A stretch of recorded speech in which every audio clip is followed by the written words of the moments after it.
The US dollar gained against major peers.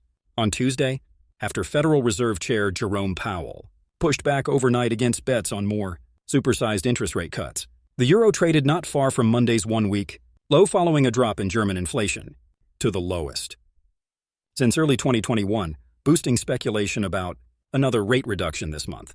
The yen steadied close to the middle of its range against the dollar over the past month, after a volatile 2 days, as traders sized up Japan's incoming prime minister and his cabinet.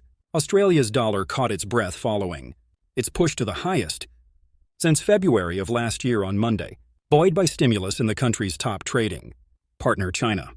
The Fed's Powell adopted a more hawkish tone in a speech at a conference in Tennessee, saying the U.S. central bank would likely stick with quarter percentage point interest rate cuts moving forward.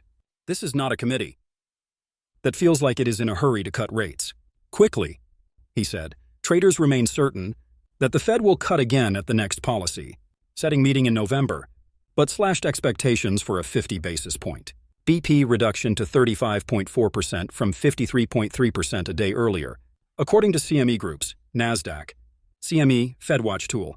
The Fed kicked off its easing cycle with a larger-than-expected half-point reduction. Last month, Powell's speech came ahead of a heavy week of U.S. data, including the Institute for Supply Management's Manufacturing Index later on Tuesday, and non-manufacturing report on Thursday, followed by Friday's potentially crucial monthly jobs figures. Powell did say that the speed with which the Fed cut rates will depend on the data, so clearly not ruling out the prospect of further 50 BPS moves in future, said Ray Attrell, head of FX strategy at National Australia Bank, OTC NABZY.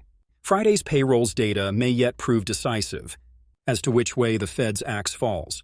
The dollar index added 0.07% to 108.5 as of 0.55 GMT, after pushing 0.3% higher on Monday. It rose 0.23% to 143.95 yen, after whipsawing from as high as 146.495 yen on Friday to as low as 141.65 yen on Monday. Shigeru Ishiba, due to be confirmed, as Japan's new premier later on Tuesday, is seen by markets as a monetary policy hawk, despite a recent toning down of rhetoric on the need for policy normalization.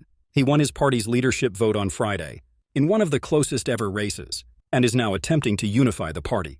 After calling a snap general election for August 27, the euro was flat at 1,932, after dropping as low as $1.1113 in the previous session. Data on Monday showed inflation in Germany cooled more than expected in September to its slowest rate since February 2021. Inflation also slowed in Italy. European Central Bank President Christine Lagarde told Parliament the latest developments strengthen our confidence that inflation will return to target in a timely manner, and this should be reflected in the October 17 policy decision. The Aussie was little changed at 0.6914, after advancing to 0.69435 on Monday. Over the weekend, China's central bank ordered lenders to lower mortgage rates by the end of October. A slew of megacities such as Guangzhou, Shanghai, and Shenzhen also dramatically eased home buying restrictions. The yuan eased on Tuesday to 7.0116 per dollar in offshore trading after sliding about 0.36% overnight on the prospect of further monetary easing.